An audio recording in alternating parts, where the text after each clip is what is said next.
Did you know South Africa is the only country in history to build its own nuclear weapons and then completely dismantle them? During the Cold War, its government secretly manufactured 6 fully functional bombs. Then, instead of stockpiling or testing them, South Africa shocked the world by voluntarily giving them all up. And if that doesn't surprise you enough, here's another. In 1967, South African doctors performed the world's first successful human heart transplant. It happened in Cape Town at Groote Schuur Hospital, decades before many thought it possible. South Africa is full of these contradictions, moments that place it at the center of global history, even when the world wasn't watching. Hello there. Today we'll be diving into the truths of South Africa that no one tells you. Sit back, get comfortable, and drift off to sleep while learning about the secret world of this remarkable country. To understand South Africa, you first have to look at its people. They call their homeland the Rainbow Nation, and it's not an exaggeration. This is a country with 11 official languages, dozens of ethnic groups, and a cultural mix you won't find anywhere else on Earth. Zulu and Xhosa traditions remain strong in rural communities.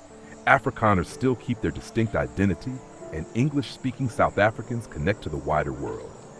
Cities like Johannesburg and Cape Town are cosmopolitan hubs where African, European, and Asian influences collide. Food alone tells the story. Braais, those famous South African barbecues, are a national ritual. Durban's Indian community introduced curries that rival anything in Mumbai, and snacks like biltong or bunny chow are everyday staples. Religion, too, plays a central role, with Christianity dominating, but traditional spiritual practices and Islam shaping communities as well. The culture is vibrant, but also marked by contrast. Some South Africans live in suburbs that look like Beverly Hills, while others still reside in sprawling townships born from segregation. Then there's the land itself. South Africa is one of the most geographically diverse countries in the world. It has the rolling vineyards of the Cape Winelands, the soaring peaks of the Drakensberg Mountains, and deserts like the Karoo that stretch to the horizon. 2 oceans, the Atlantic and the Indian, crash against its coasts, creating ecosystems where you can find both penguins waddling on beaches and great white sharks prowling offshore. Wildlife is iconic here. Lions, elephants, rhinos, and leopards still roam national parks, while safaris bring millions of tourists hoping to glimpse them. But nature isn't just scenery, it's tied to identity. The rural life of herding cattle, farming, and living close to the land still defines millions of South Africans, even as the country urbanizes. History has left deep scars, and South Africa's past is impossible to ignore. The story includes centuries of colonialism, the discovery of diamonds and gold, and decades of apartheid, a system of brutal racial segregation that shaped nearly every aspect of life until the early 1990s. The fight against apartheid and Nelson Mandela's release after 27 years in prison became one of the most iconic struggles for freedom in modern history. When apartheid finally ended in 1994, the country transitioned into a democracy almost overnight. The world watched South Africa reinvent itself, embracing reconciliation and trying to forge unity out of division. It remains one of the most powerful stories of survival and change anywhere on Earth. But South Africa today is not just a success story, it's complicated. On one hand, it has the most industrialized economy in Africa, a global cultural influence in music and sport, and infrastructure that rivals the developed world. On the other hand, inequality is staggering. Townships and informal settlements often sit right next to wealthy suburbs. Unemployment is high, crime is a serious concern, and political corruption has frustrated many citizens. Yet at the same time, the spirit of the people is impossible to ignore. South Africans laugh loudly, celebrate passionately, and find joy even in hardship. The country is not perfect, but it is resilient, dynamic, and always surprising. This is just the beginning of our journey. In the chapters ahead, we'll explore South Africa's people and culture more deeply, travel across its mountains and deserts, uncover its turbulent history, and finally arrive at its present-day struggles and triumphs. South Africa is a place where beauty and challenge walk hand in hand, and by the end, you'll see why it remains one of the most fascinating countries on Earth. Did you know South Africa has more official languages than most people can count on 2 hands? 11 of them to be exact. That means a football stadium in Johannesburg can sound like a Tower of Babel, with announcements bouncing between Zulu, Xhosa, Afrikaans, English, Sesotho, Setswana, and more. If you're a visitor, you'll probably catch the English bits and then politely nod through the rest. But for South Africans, this patchwork of languages is normal daily life. And it's more than just words. Each language carries history, pride, and identity, making South Africa one of the most culturally complex places in the world. South Africans often call their homeland the Rainbow Nation. And while it sounds like clever branding, it's actually a reflection of daily reality. The rainbow is bright and colorful, but sometimes storm clouds pass through it. This is a country where you can attend a traditional Zulu ceremony in the morning, grab Indian curry in Durban for lunch, and then sip wine at a French-style vineyard in Stellenbosch by evening. It's an astonishing range, but not without tension. Diversity is both South Africa's strength and its constant challenge. At the heart of this cultural fabric are the indigenous African communities, the majority of the population. The Zulu, the largest group, are known for their warrior traditions, music, and dance. A Zulu wedding is an explosion of color, beaded necklaces, cowhide skirts, rhythmic chants, and dances that make the ground shake. Just to the south, the Xhosa people have their own rich traditions, including the famous initiation rite that marks the passage from boyhood to manhood, a practice that's as controversial as it is respected. The Sotho, Swana, Venda, and many others contribute their own customs, music, and folklore, reminding you that South Africa is not one culture, but many living side by side. Then there are the Afrikaners, descendants of Dutch settlers who speak Afrikaans, a language born out of Dutch but shaped by Africa. They carry a farming tradition, a Calvinist religious background, and a fiercely independent streak. Their culture gave the world boerewors, a spiced sausage that's practically mandatory at a braai, which is South Africa's version of a barbecue, but with way more ceremony. Afrikaner history is complicated, tied to colonialism and apartheid, yet many Afrikaners today see themselves as deeply South African, blending old traditions with a modern identity. In the coastal city of Durban, you'll find the world's largest Indian population outside of India. They arrived during British rule, many as indentured laborers, and today their influence is everywhere. Curry houses dot the streets, Bollywood films play in cinemas, and the dish called bunny chow, a hollowed-out loaf of bread stuffed with curry, has become a national favorite. Cape Town, meanwhile, is home to the Cape Malay community, descendants of enslaved people brought from Indonesia and Malaysia centuries ago. Their culture shines through in food, language, and music, especially the Cape Malay choir festivals that light up New Year's celebrations. Religion reflects this same diversity. Christianity dominates, with denominations ranging from traditional Catholicism to vibrant Pentecostal churches that pack stadiums with worshipers. But Islam thrives in Cape Town. Hindu temples rise in Durban, and traditional African spiritual practices endure in rural villages. Ancestors are honored, rituals are performed to connect with the spirit world, and belief in witchcraft or spiritual healing remains surprisingly widespread, even in modern cities. Faith in South Africa isn't just personal, it's woven into identity, politics, and daily life. Food is another window into the culture. South Africans don't just eat, they celebrate food. The braai is practically a religion, and an invitation to one is a gesture of friendship. Imagine smoky boerewors sizzling over open flames, pap, a maize porridge served on the side, and beer flowing freely while neighbors argue about rugby or politics. Street food is just as telling. In Cape Town, you'll find vetkoek, a fried dough stuffed with mince. In Johannesburg, kota sandwiches are loaded with chips, cheese, and palamute. And in Durban, that fiery bunny chow will leave your tongue begging for mercy.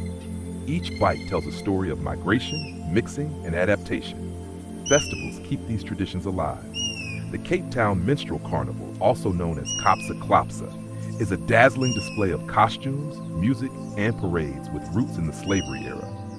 Heritage Day, often called National Braai Day, is celebrated with flames and smoke across the country. Then there's the Grahamstown National Arts Festival, one of the biggest on the continent, where theater, dance, and music showcase South Africa's creative energy. And of course, no mention of South African culture is complete without sport. Rugby, cricket, and football are obsessions. The 1995 Rugby World Cup, when Nelson Mandela wore the Springbok jersey, remains one of the most iconic moments in sports history. Football passion, though, might be even stronger. The 2010 FIFA World Cup introduced the world to the sound of the vuvuzela, a plastic horn that can make an entire stadium sound like an angry swarm of bees. But to really understand South Africa, you have to look at the differences between places. Johannesburg, the economic engine, is a sprawl of highways, skyscrapers, and suburbs, where ambition drives people and crime rates keep them cautious. Cape Town, with its postcard backdrop of Table Mountain, is more laid-back, artsy, and tourism-driven, but also deeply divided between wealthy neighborhoods and impoverished townships. Durban feels like another country entirely, humid and buzzing with Indian influence, with golden beaches that make it South Africa's holiday capital. In the rural areas, life slows down. Villages in Limpopo or the Eastern Cape still live closely tied to the land, raising cattle, growing maize, and gathering for communal celebrations. It's in these rural areas that traditional customs hold strongest, while cities often blur cultures into something entirely new. Of course, not everything about South African culture is idyllic. Inequality casts a long shadow. In one neighborhood, you might see high walls, electric fences, and luxury cars, while just a few miles away, families live in shacks made of corrugated metal, sharing communal toilets and struggling with unemployment. Crime is part of everyday conversation. Safety tips are exchanged as casually as recipes, and most South Africans lock their doors the moment they get home. These realities shape the culture just as much as dance, food, or sport. Humor becomes a coping mechanism, and South Africans are famously quick with jokes, even about their toughest struggles.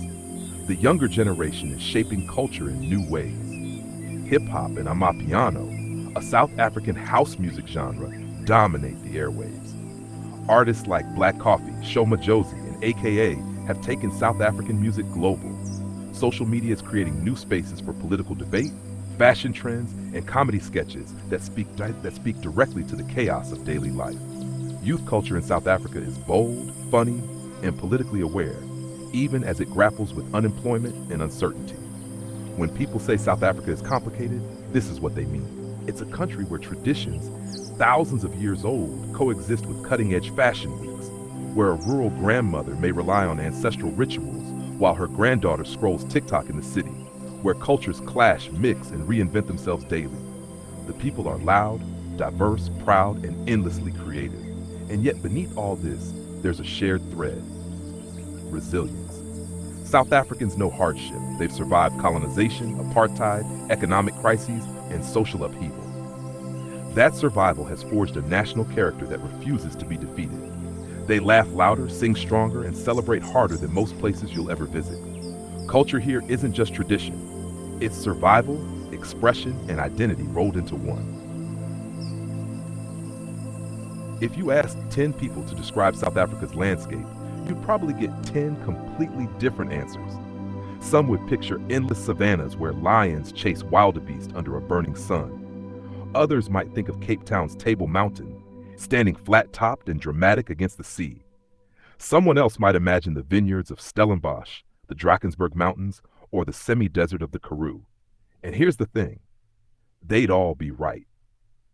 South Africa doesn't really have one identity when it comes to geography. It has many. The country feels less like a single nation and more like a continent squeezed into one set of borders. The first thing to understand is just how varied the land is. To the north and northeast, near the borders with Botswana, Zimbabwe, and Mozambique, you'll find the lowveld and the bushveld, areas defined by open savanna and thorn trees. This is classic safari country. Kruger National Park, one of the world's most famous reserves, sprawls across this region, bigger than some countries in Europe. Here the big five roam freely: lions, elephants, buffalo, leopards, and rhinos. Tourists arrive with cameras and khaki outfits, but to locals, the bush is more than a playground. It's a source of pride, a reminder that South Africa is one of the last places where these ecosystems still exist in such abundance. Travel southwest, and the scenery begins to change. The land rises into the high veld, a massive plateau stretching across the heart of the country. Johannesburg and Pretoria sit here. And while these cities are packed with traffic and concrete, the surrounding landscape is grassland that looks endless under wide skies. Summers are hot with dramatic thunderstorms, lightning splitting the horizon in ways that make you understand why locals say the Highveld sky is its own theater. Winters, on the other hand, are dry and icy, with frosts coating the grass in the mornings.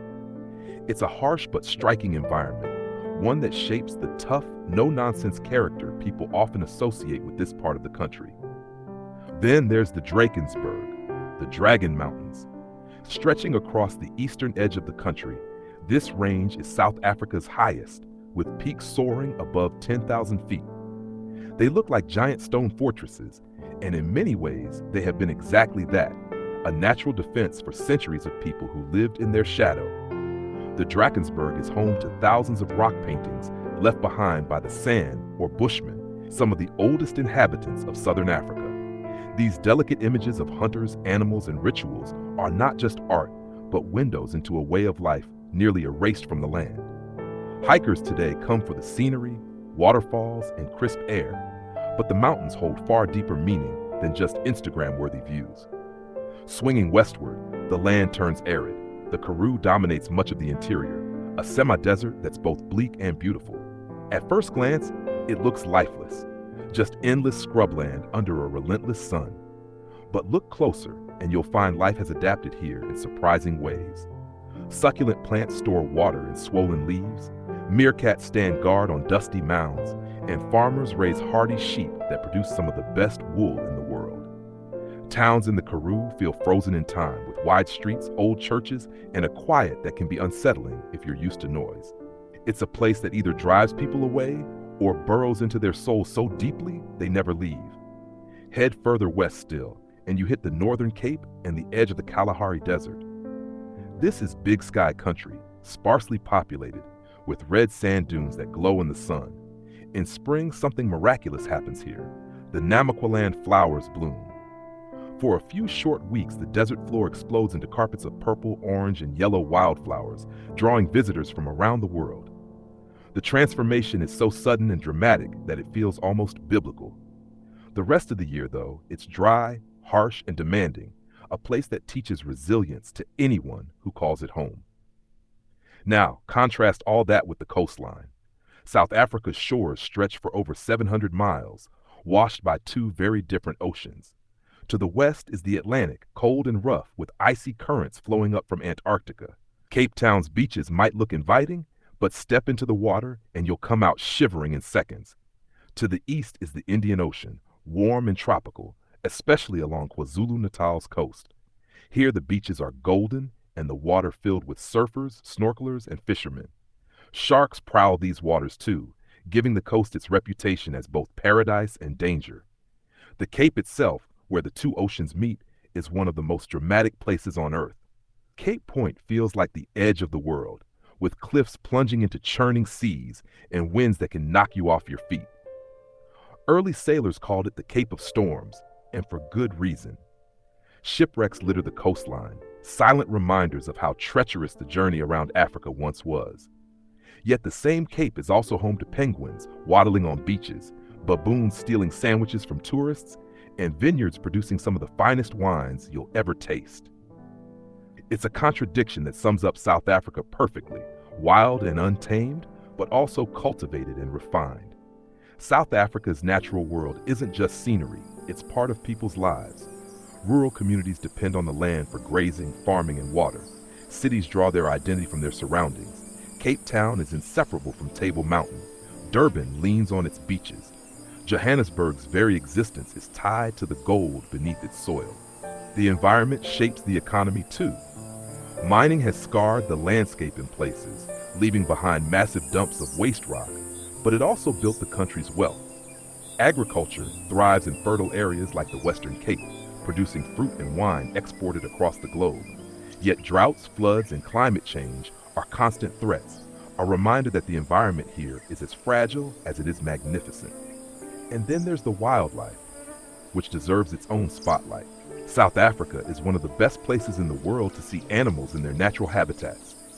Kruger National Park alone is larger than Switzerland and home to nearly 150 species of mammals.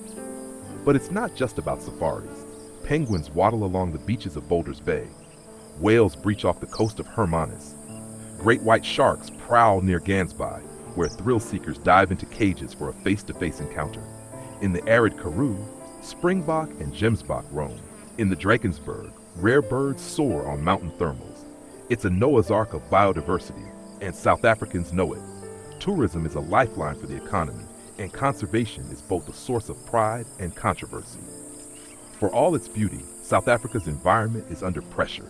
Poaching, especially of rhinos, is a brutal reality. Despite armed rangers and conservation programs, rhino horns are still worth more than gold on the black market, fueling an ongoing battle that often turns violent. Deforestation, pollution, and overfishing threaten ecosystems.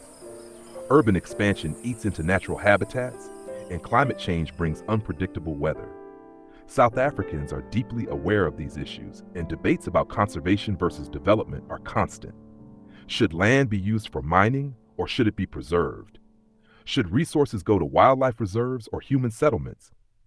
These aren't easy questions, and they cut to the heart of what kind of future South Africa will choose for itself. Still, if you stand at the top of Table Mountain, or watch the sun rise over the Bushveld, or see the wildflowers turn a desert into a rainbow, you can't help but feel the raw power of this land.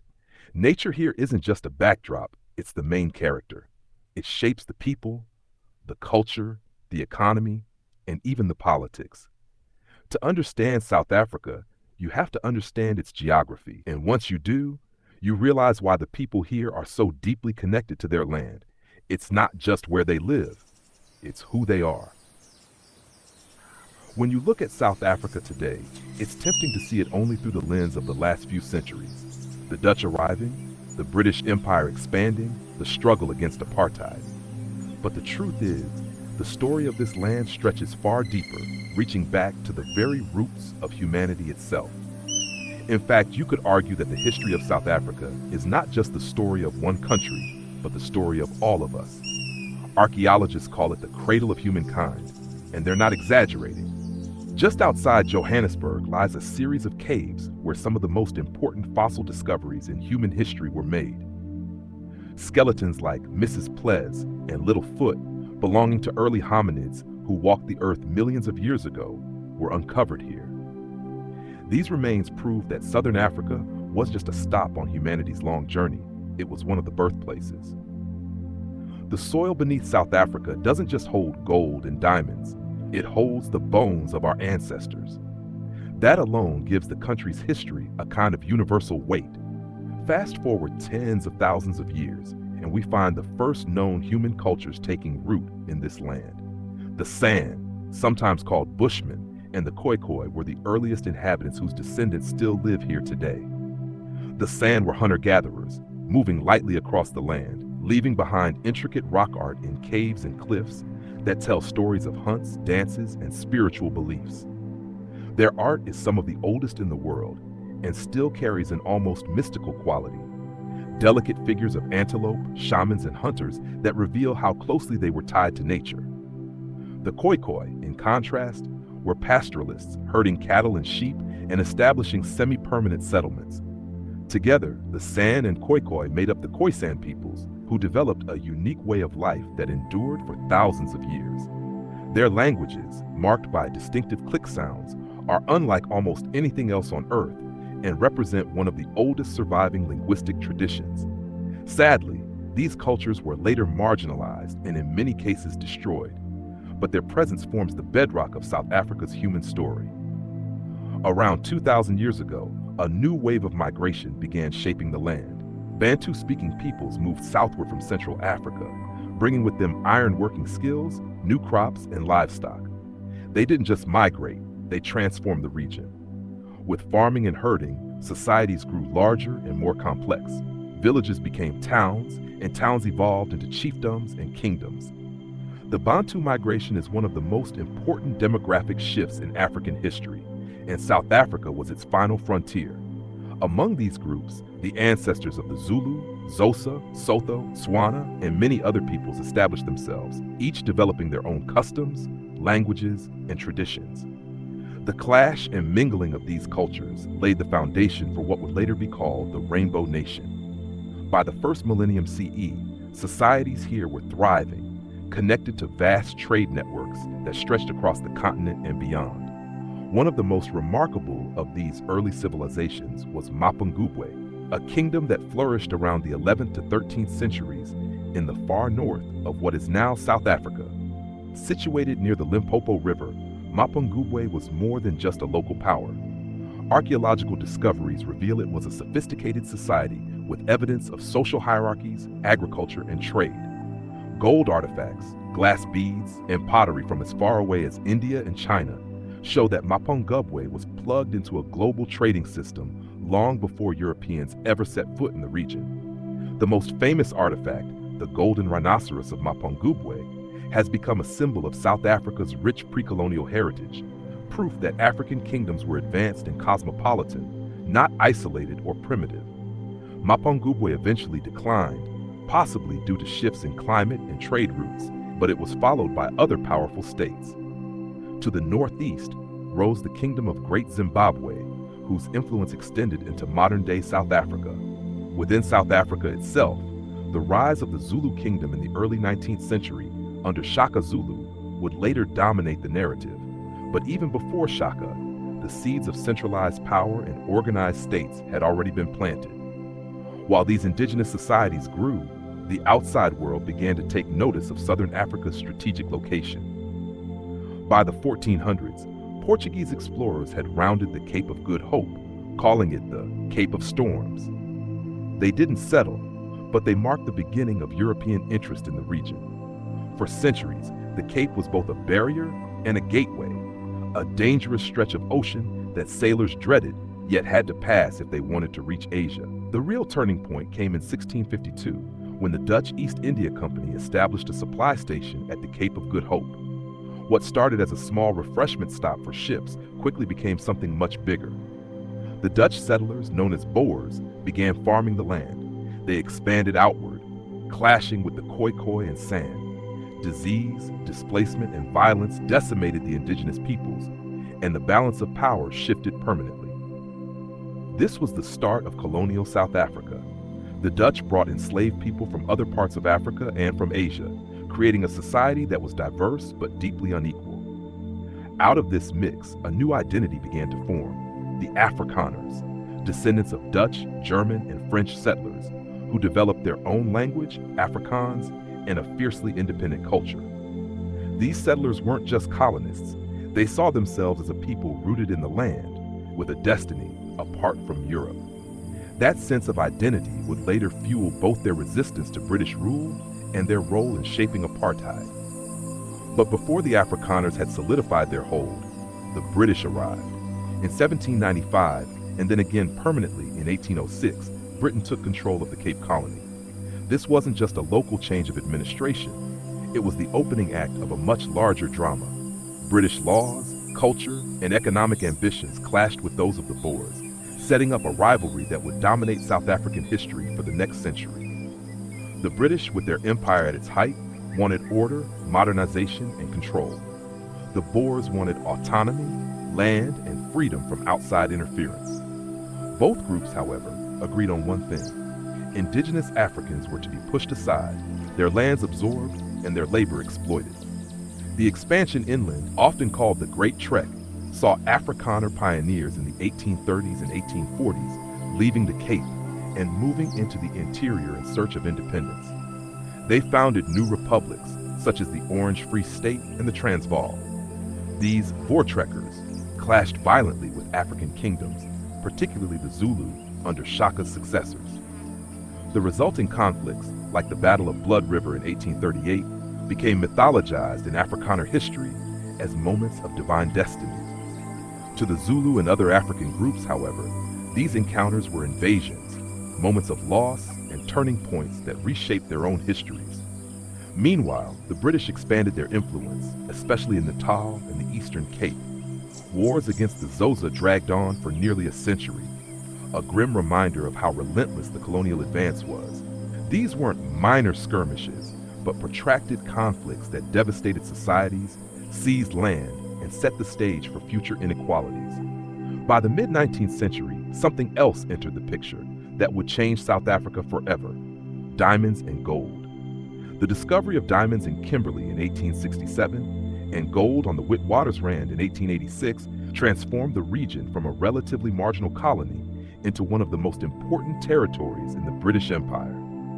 Suddenly, South Africa was at the heart of global capitalism. Cities like Johannesburg sprang up almost overnight, fueled by a rush of fortune seekers from around the world. But wealth came at a cost. Black South Africans were increasingly forced into labor, stripped of land, and subjected to laws designed to keep them in poverty while enriching white settlers and foreign investors. This period also deepened the rivalry between the British and Afrikaners. The Boer republics wanted to control the riches of the mines. The British wanted them for the empire. The tension eventually exploded into the Anglo-Boer Wars at the turn of the 20th century, some of the bloodiest conflicts on African soil, which we'll explore in the next part of South Africa's history. For now, it's enough to see that by the late 1800s, the stage had been set. Indigenous societies had been devastated but not erased.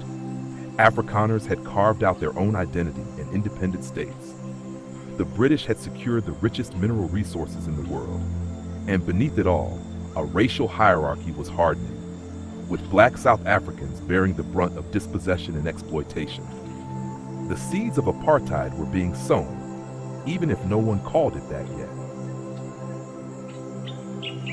By the late 19th century, South Africa was on the verge of a storm. The discovery of diamonds and gold had transformed the land into one of the most valuable corners of the British Empire. Yet control of that wealth was bitterly contested.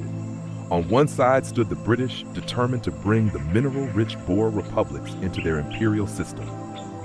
On the other were the Afrikaners, fiercely independent descendants of Dutch settlers who believed they had carved out their own destiny in the rugged interior.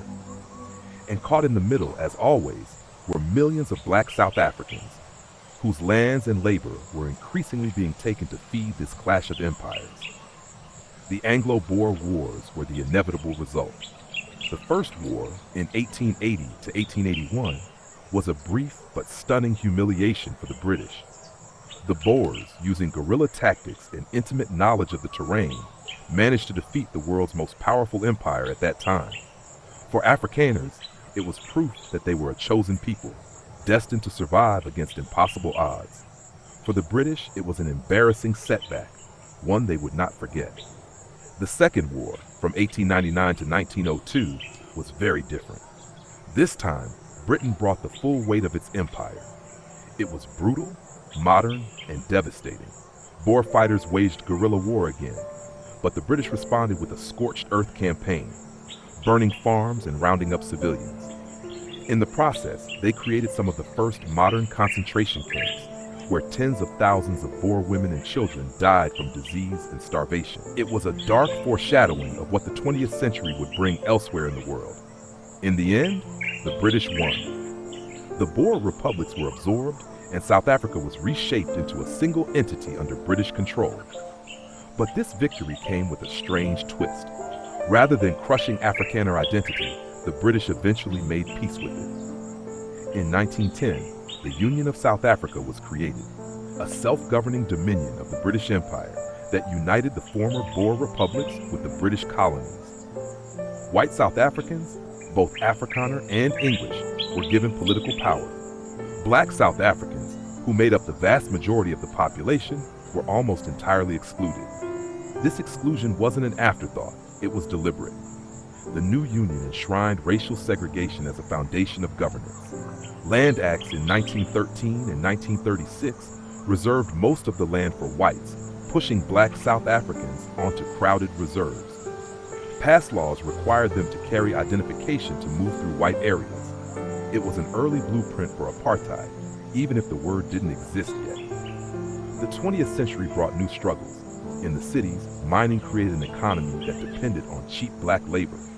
Workers were housed in compounds, separated from their families, treated as temporary migrants rather than citizens. Resistance began to stir. In 1912, the African National Congress, ANC, was founded, Initially as a moderate organization seeking to appeal to fairness and justice, but as the decades rolled on and oppression deepened, its strategies and tone became more radical. Meanwhile, Afrikaner nationalism also grew. For many Afrikaners, British rule was a bitter pill. They remembered the concentration camps, the loss of independence, and the humiliation of defeat. During the 1930s and 40s, Afrikaners consolidated politically, building a movement centered on language, culture, and a sense of divine destiny. They saw themselves not as Europeans, but as a distinct people tied to South Africa itself. When the National Party came to power in 1948, they formalized what had already been reality: apartheid. Apartheid wasn't just segregation. It was a systematized, legal framework for racial domination. It classified every South African by race and determined where they could live, work, and even whom they could love. Entire communities were uprooted and forced into homelands based on ethnicity. Education was deliberately restricted for Black South Africans under the philosophy of Bantu education, training them only for menial labor. Everyday life was carved up into separate buses, beaches, schools, and neighborhoods, with whites enjoying a standard of living on par with Europe, and blacks facing crushing poverty and repression. Opposition was immediate and fierce. The ANC, along with other groups like the Pan-Africanist Congress, organized protests, strikes, and demonstrations. But the government responded with brutal crackdowns. One of the most infamous moments came in 1960, at Sharpeville, where police opened fire on unarmed protesters, killing 69 people. The massacre shocked the world and convinced many activists that peaceful protest alone would not end apartheid. Among those activists was Nelson Mandela. Initially a lawyer and leader within the ANC, Mandela had long advocated for nonviolent resistance.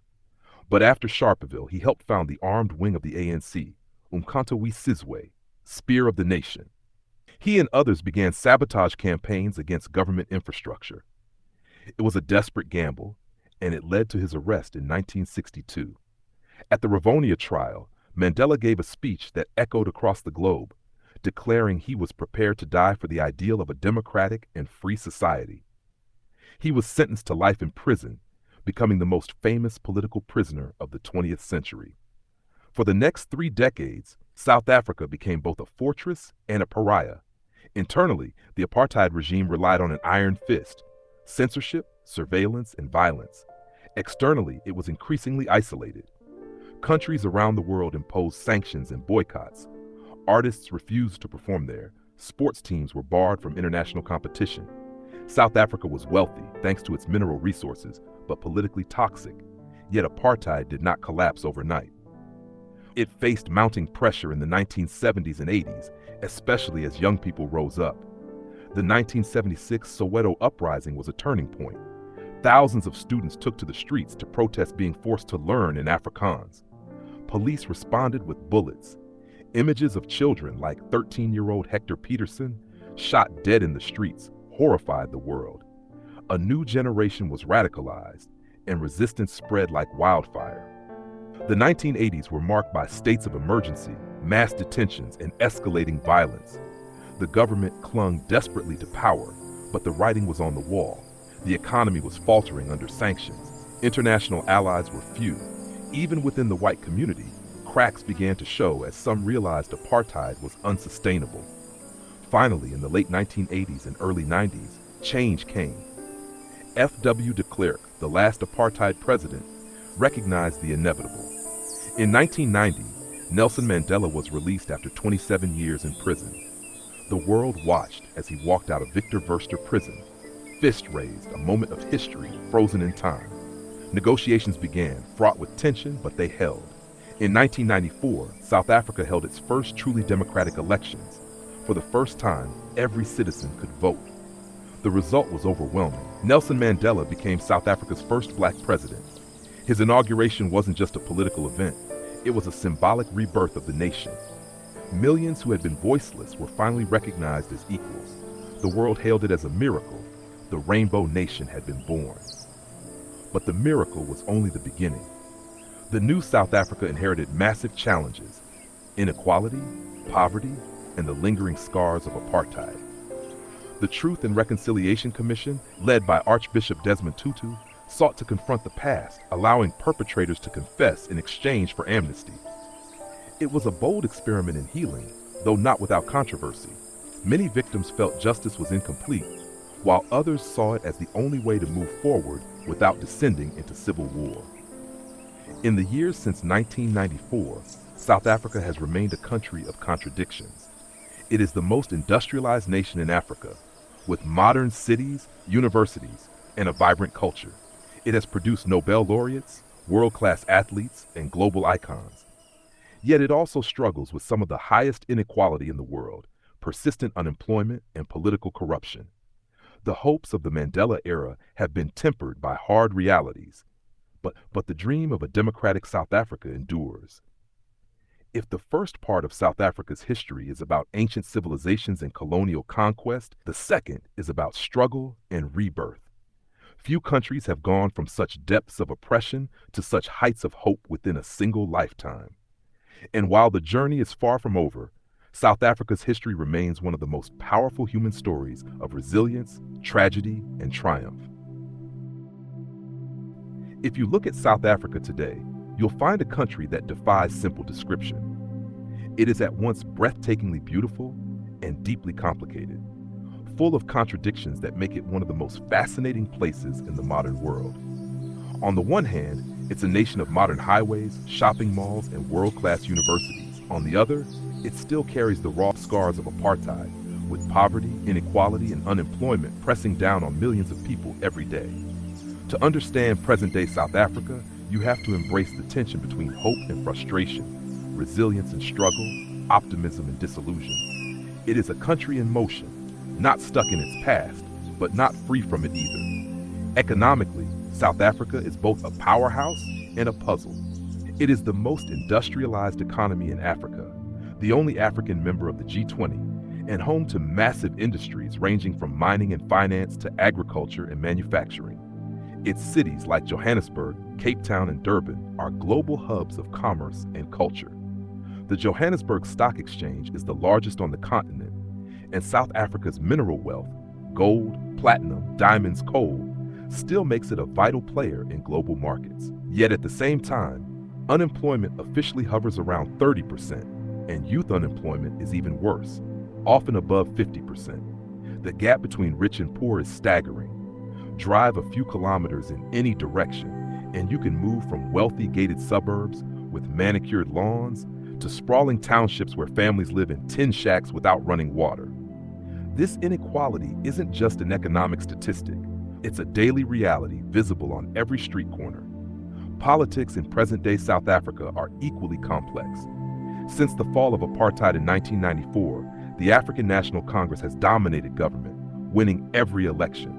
For years, the ANC was the symbol of liberation, the party of Mandela, the movement that freed the country from racial oppression. But over time, its image has been tarnished by corruption, mismanagement, and internal divisions. Leaders like Thabo Mbeki, Jacob Zuma, and Cyril Ramaphosa have each promised reform, but public trust has eroded. Scandals, especially during Zuma's presidency, fueled widespread anger as billions of rand were siphoned away from public services into private pockets through what became known as state capture. Today, many South Africans feel betrayed, caught between loyalty to the party that brought them freedom and frustration with its failures to deliver on that freedom's promise. Despite these challenges, South Africa remains one of the most politically vibrant nations in the world. Its constitution is widely considered one of the most progressive on earth, enshrining equal rights, freedom of expression, and protections for minority groups. It was one of the first countries to legalize same-sex marriage, a landmark achievement for the African continent. Civil society is active, with protest movements, journalists, and ordinary citizens constantly pushing back against abuses of power. The courts remain relatively strong, often stepping in to rein in corruption or defend the rights of individuals. South Africa may be turbulent, but it is also alive with debate, activism, and the ongoing fight to make democracy real. Socially, the country is an incredible patchwork of identities. There are 11 official languages, from Zulu and Xhosa to Afrikaans and English, each tied to histories, traditions, and cultural pride. This multilingual, multicultural reality is what gave rise to the phrase Rainbow Nation. On a single street, you might hear conversations in several different languages, see restaurants offering everything from pap and shakalaka to sushi and fine French cuisine, and find communities celebrating both traditional African ceremonies and modern global lifestyles. But diversity doesn't always mean harmony. Racial tensions still simmer. While legal apartheid ended 3 decades ago, its effects are very much alive in housing patterns, education quality, and access to opportunity. Many Black South Africans still feel excluded from the prosperity they were promised, while some white South Africans feel uncertain about their place in a changing society. It's a delicate balancing act that continues to shape the national conversation. Crime is another defining feature of present-day South Africa. The country struggles with some of the highest crime rates in the world, including violent crimes like carjackings, robberies, and murders. This has led to a culture of security, with electric fences, alarm systems, and private security companies becoming a normal part of life. At the same time, many South Africans find ways to live with resilience and joy, building strong community ties and refusing to let fear dominate their lives. Crime is not the whole story, but it is a shadow that hangs over daily existence, complicating efforts to build a more open and equal society. Education and healthcare reflect the same contradictions. On the one hand, South Africa boasts top universities like the University of Cape Town and the University of the Witwatersrand, which attracts students from across Africa and beyond. It has pioneered medical advancements. Remember, this was the country that performed the world's first successful heart transplant. On the other hand, many public schools are underfunded, overcrowded, and struggling to provide basic literacy and numeracy. Healthcare is similarly divided between excellent private hospitals for those who can afford them and under-resourced public clinics for those who cannot.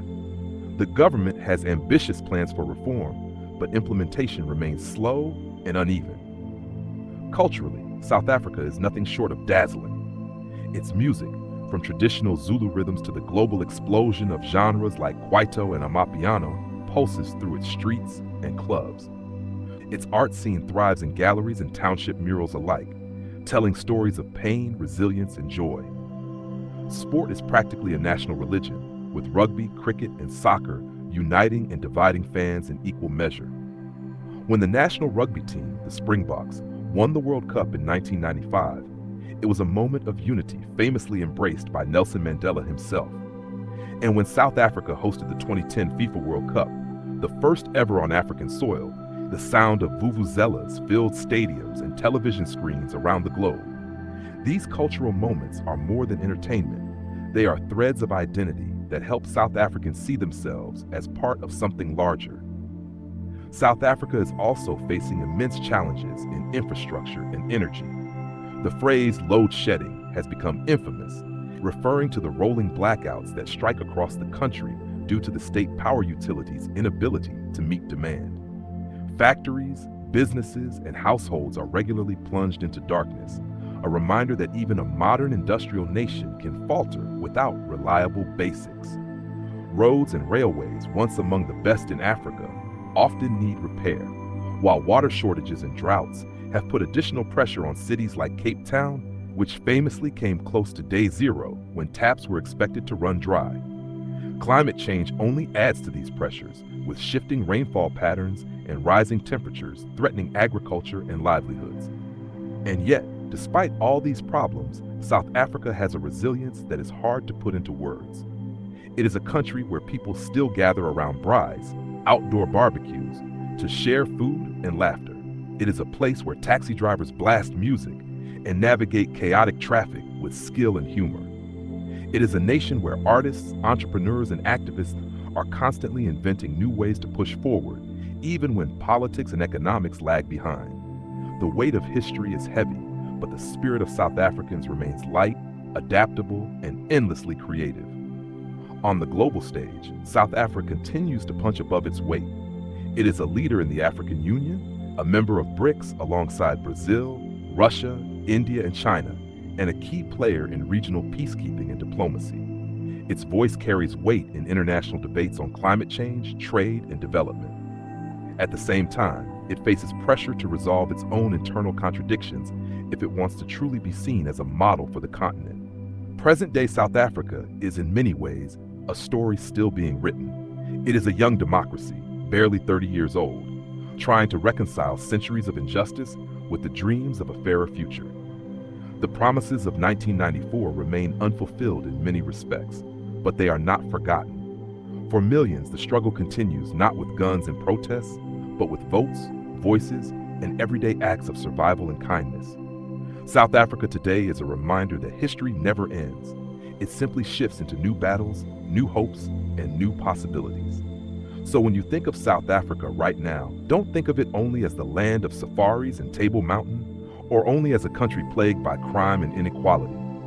Think of it as all of these things at once, a nation of contradictions, of dazzling beauty and grinding hardship, of extraordinary potential and frustrating setbacks. It is a place that refuses to be reduced to a single story, and that, perhaps, is its greatest strength.